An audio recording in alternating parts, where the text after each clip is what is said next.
Your skin is naturally assaulted by a number of different factors every day of your life. Probably the most important is just getting older. Your skin begins to reduce the amount of collagen it produces naturally, and because of that the structure and elasticity begins to reduce and you begin to get wrinkles. But that's not the only thing that's affecting your skin. The environment around you, the dry air from air conditioning, perhaps you may have a skin condition such as just dry skin or rosacea, and smoking, of course, will lead to an accelerated degeneration.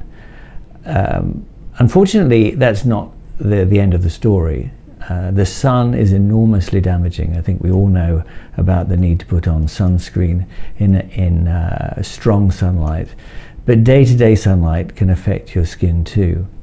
The sun contains two different sorts of wavelength of light which causes the problems. One is called ultraviolet A and the other ultraviolet B.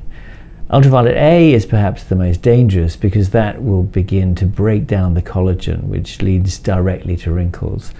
But ultraviolet B is also very damaging to your skin, drying out the outer levels and accelerating the aging process.